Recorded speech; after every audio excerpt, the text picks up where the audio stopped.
Minister Zarif, you publicly floated this idea of a prisoner exchange with the U.S. What would that look like? Well, we've done it before.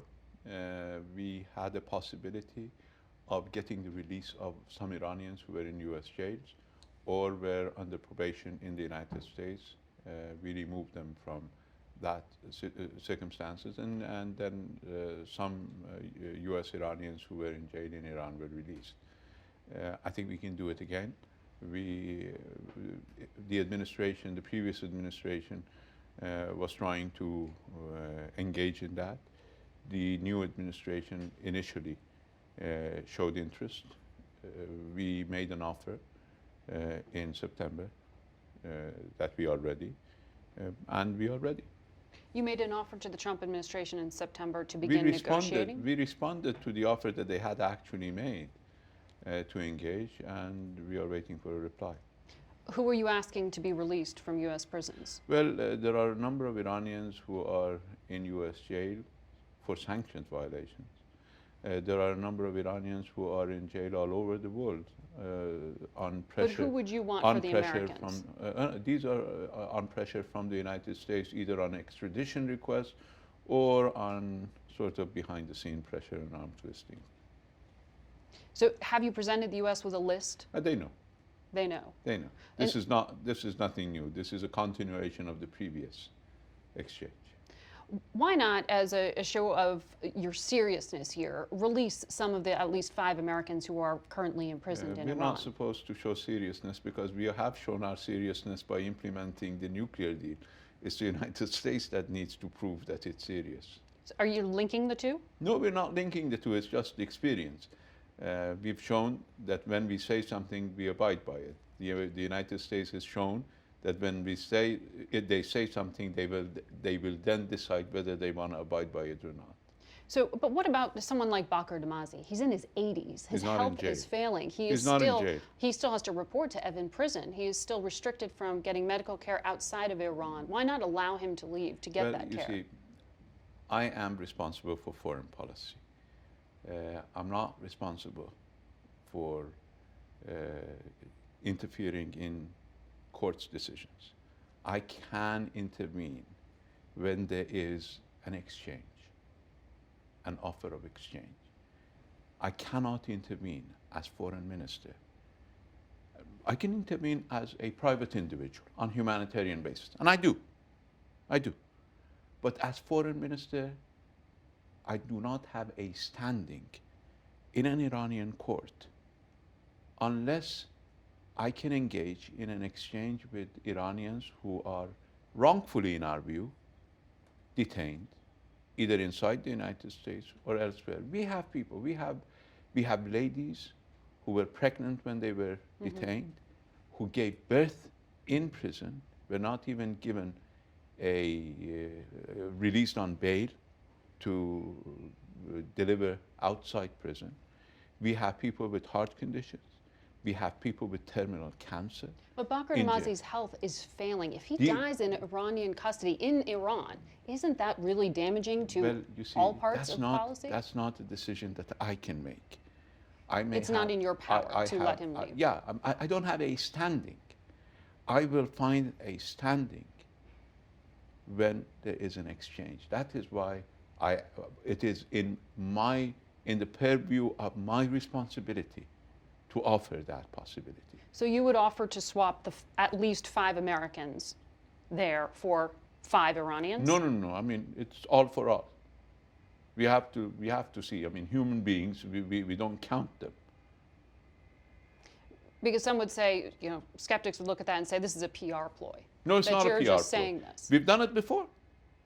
Was it a PR ploy when we did it before? In parallel with the nuclear deal. No, it had nothing to do with the nuclear deal. We did it because we were sitting together. We did a number of deals. This was one of them. But it was just because we were willing to discuss this issue. And you're offering to discuss this issue right now with who? The Secretary of State? No, the U.S. has a person responsible for this. We have a person responsible for this.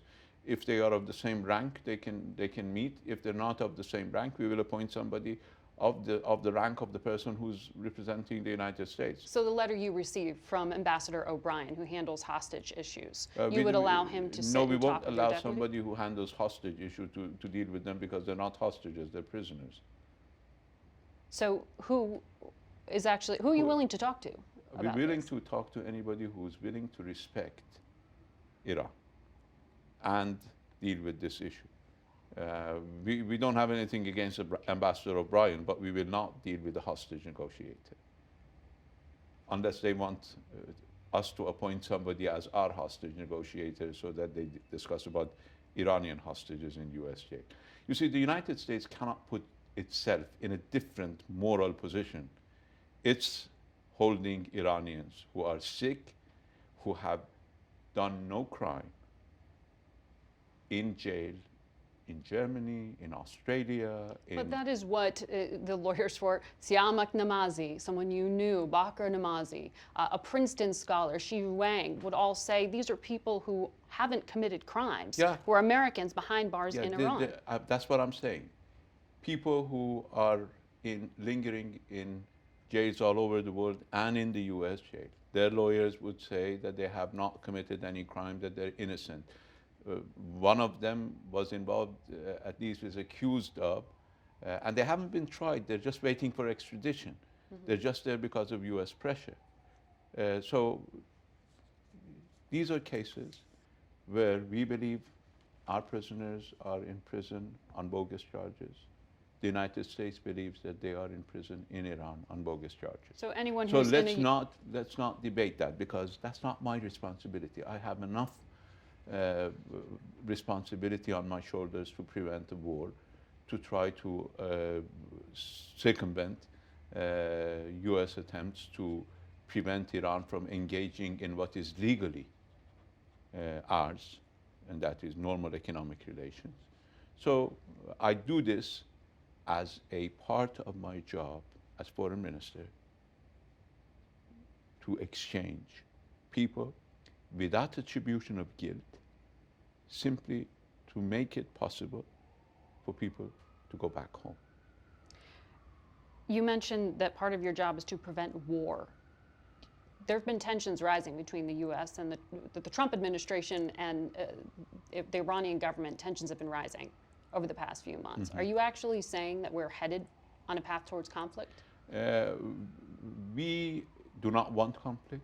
We do not want confrontation, but we haven't survived 7,000 years by escaping. We resist, but we're not seeking confrontation. We don't believe that President Trump wants confrontation, but we know that there are people who are pushing for one. I don't think it will happen. Military confrontation, I don't you think don't military think will confrontation will happen. I think people have more prudence than allowing a military confrontation to happen. But I think the U.S. administration is putting things in place for accidents to happen. And there has to be extreme vigilance so that people who are planning this type of accident would not have their way. What do you mean? What kind of accident are you talking about? I'm talking about people who are designing confrontation, whose interest, my B team. What do you mean B team? I call the group B team, who have always tried to create tension, whose continued existence depends on tension. Ambassador Bolton, 1B, Bibi Netanyahu, 2nd B, Bin Zayed, 3rd B, Bin Salman, 4th B. And I'm not just making accusations. Netanyahu has said that he pressured the United States to put IRGC on the terror list. He has said them as a foreign terrorist organization. He has said that he pushed the United States to get out of JCPOA. Ambassador Bolton has said that we need to use the Trump presidency in order to deal with Iraq. Bin Zayed and Bin Salman have been the two people who President Trump said promised to replace Iranian oil. These people want confrontation. And I believe it is important for the prudent people, for the grown-ups, to prevent confrontation. Who are the grown-ups that you're talking about? When you and I sat down and spoke just a year or more ago, you said that your president refused to meet with President Trump here in New York. Do you regret that now? Do you think that the two leaders need to meet? Because we meet based on mutual respect. We cannot meet somebody who is not respectful, who has violated his country's international obligations, who has withdrawn from agreements. You see, you meet for what? You don't meet for a photo op. You meet in order to reach some sort of conclusion. But we have a conclusion. We have it's not a photo op and a 2-page document. We have 150 pages of carefully negotiated agreement, not a bilateral agreement between Iran and the United States, a multilateral agreement endorsed by the Security Council, where the United States is a permanent member. So if the United States does not respect that, what would it respect? So there's no point in having President Trump and President Rouhani meet? Well, there won't be any point in having them meet unless the United States is willing to show that it is a reliable partner, and it has failed to do so. Not just to Iran. I mean, it has withdrawn from UNESCO, it has withdrawn from NAFTA, it has withdrawn from Trans-Pacific Partnership, TPP, it has withdrawn from the Human Rights Council. I mean, it recently withdrew from INF. So it's not a matter of a presidential agreement. It has withdrawn from treaties. Mm-hmm. It has withdrawn from organizations. So when you look at these summits between Kim Jong-un of North Korea and President Trump at the leaders level, and you see that North Korea, which already actually has a nuclear program and ballistic missiles program, gets that kind of face-to-face time, possibility for a diplomatic deal. You don't look at that and say, maybe we made the wrong call, maybe we do need to speak directly to President Trump? Well, we did speak directly to the United States. Whether the United States is led by President Trump or President Obama is not our choice, it's the choice of the American people. We did have probably the longest discussion with a man who was, to the best of my knowledge, the Secretary of State of the United States, confirmed by the US Senate, appointed by a president elected by both popular as well as electoral vote. And this administration has decided to refuse the deal they made. You're talking about John Kerry. I'm talking about Secretary John Kerry. Secretary John Kerry. Do you still speak with him? President Trump says you're getting bad advice from him. I'm not getting any advice from any foreigner. You see, President Trump... But you are still speaking with him. President Trump needs to look at the history of Iran. We didn't survive 7,000 years by acting on the advice of foreigners. But when President Trump says things like he did on his Twitter account the other day, that you're speaking and getting bad advice from Secretary of State, the former Secretary of State John Kerry, he seems to be suggesting this idea that, as some of the many Democratic candidates have said, if they become president next, they could come back to the nuclear deal that you helped to negotiate. We do not design our strategy based on expectations of what will happen in the United States 2 years down the road or 4 years down the road. Would it be possible for the U.S. to rejoin this deal you're talking about? Well, it's a negotiating table that is still there. We did not leave that negotiating table. The United States was the party that left the negotiating table. The rest of the JCPOA participants are still there. It's not automatic. I mean, the United States has harmed a lot of people. Are you talking with other Democrats? I'm not specifically talking with anybody. I'm talking with anybody who wants to talk to me. We're talking to members of the media.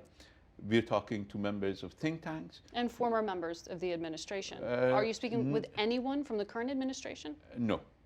There's no contact between U.S. and Iran at all right now? None that I know of.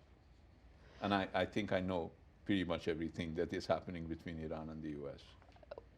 Will Iran continue to abide by the international agreement, the JCPOA, that you helped to negotiate? Well, we have abided by JCPOA up until now. Right. 14 IAEA reports indicate that we have, but we have a number of options, and our people are the final arbiter. But when you know this deal, I mean, you were one of the architects of it. You know the ins and outs of it. Yeah. October 2020, the fall of 2020, there is this UN arms embargo that gets lifted that would allow Iran to go and buy conventional weapons. Yeah. What happens then? That's right on the cusp of a U.S. presidential election. Well, there's a lot of tension at that moment. Part of the deal. So Iran intends to go ahead with those purchases? These dates were negotiated, were the subject of lengthy negotiations. It doesn't mean that in October 2020 we will be buying $67 billion worth of weapons as Saudi Arabia is buying. We don't have that type of money. I mean, last year we spent $16 billion on our defense. Saudi Arabia only bought $67 billion of weapons. United Arab Emirates, with an indigenous population of 1 million people, spent $22 billion. But you could. That UN we arms could, embargo but would we lift. won't. You won't. You don't think the we, Trump administration, as some have speculated, is trying to derail this deal before that window opens for you? Well, it's trying, but that's not an important issue, because we went through an 8 years of war. Nobody sold us weapons. That's why we developed our own missiles. Now they're complaining why we have missiles. We have missiles because you didn't give us any other means of defense. We could have bought weapons. We could have bought fighter jets, but nobody gave it to us when we were attacked. So we developed our own. And thankfully, we don't need much of foreign weapons. The Trump administration, as we mentioned, is ramping up pressure. This designation of the IRGC as a foreign terrorist organization is going to squeeze Iran's already troubled economy even further. What is the impact going to be if this happens and, as the U.S. says, May 2nd's the deadline for the rest of the world to stop buying Iran's oil? Well, it will show to the Iranian people that the United States is not worthy of being a negotiating partner. That's what it will prove. It depends on whether Europe, as well as other members of the JCPOA, want to leave their destiny in the hands of an administration that does not respect its words. We will survive. We have survived tougher days. It's not something that we would invite. It's not something that we would welcome. We will take our measures in response, but we will survive. Secretary Pompeo has talked about the squeeze this is going to put on the economy in Iran, and that is going to make it essentially tougher and squeeze the Iranian government itself.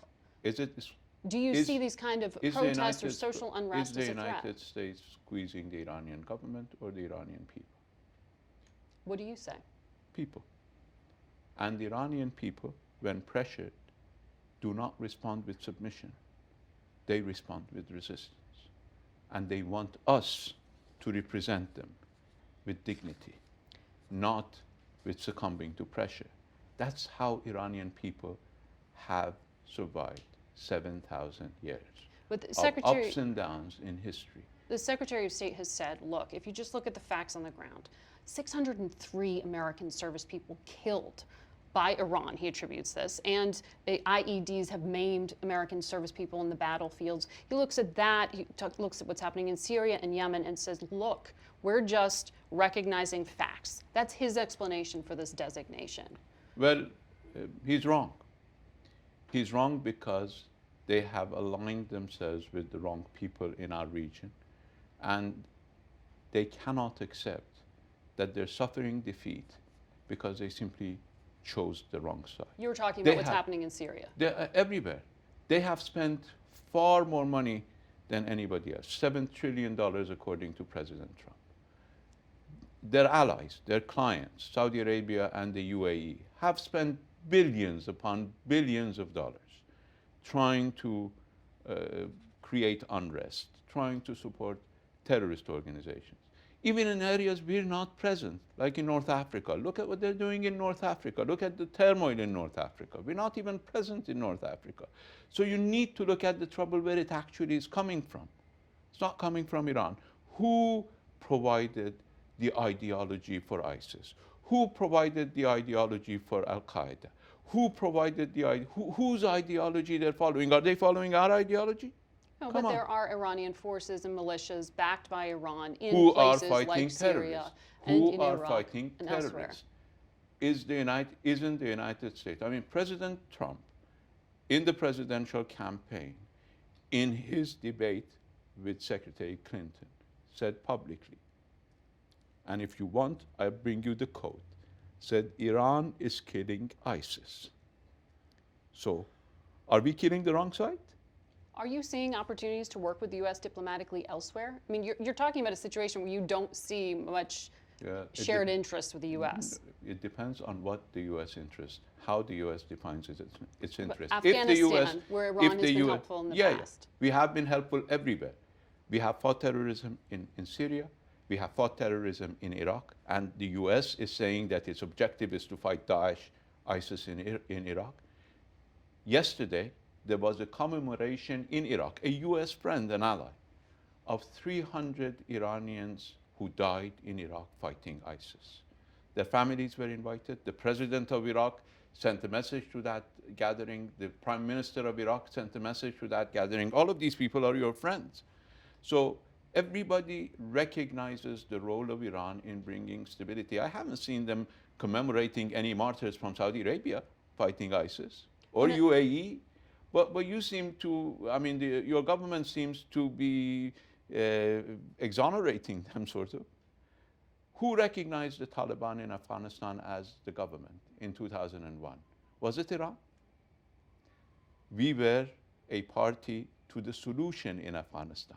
We were and that's why I'm asking, is Iran seeing the possibility to work with the U.S. anywhere? If it's Afghanistan, as Iran has been helpful in the past, Syria, anywhere where you could actually find some kind of shared interest instead of what you're describing, as you've said, is a path towards the risk of conflict? Well, you see, we are operating in our own region. That's why it's called Persian Gulf, not the Gulf of Mexico. We are operating in our own region. We are a force for stability in our region.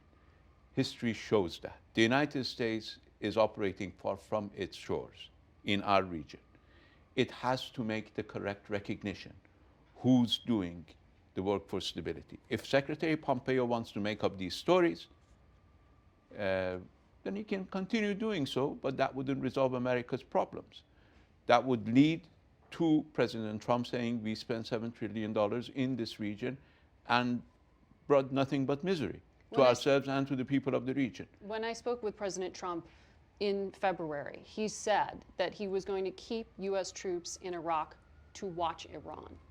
Well, and he immediately heard from the Iraqis that that is not how they see the presence of U.S. forces. Did you hear that as a threat? I went to Iraq. I stayed in Iraq for 5 days. I went to 5 cities.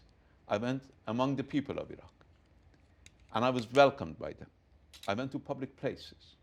President Trump flew to Iraq, to a military base, and left from the same military base within hours in the dark of night. Our president went to Iraq, stayed there for 3 days, went to public meetings in 3 Iraqi cities. Now, you tell me who's welcome in Iraq and who's not. Did you hear that as a threat from the president? I think the Iraqis heard that as a threat from the president. The Secretary of State, when he was testifying before Congress, specifically said that there is absolutely no doubt that there are ties between Iran and Al-Qaeda, full stop. It brought up this question of whether the U.S. is going to try to use some kind of authorization for military force to strike Iran on the basis of past support for that kind of terrorism. Well, last I remember, 15 of the 21 9/11 terrorists were Saudi citizens, none were Iranian. You're not concerned that the U.S. is looking I'm concerned about for the possibility of how to strike Iran? I'm concerned about hidden agendas that some people are following. I know that President Trump had ran on a campaign promise of not engaging in any more foolish wars. I know that some other people have different agendas. All right. Thank you, sir. Thank you, Minister, for your time.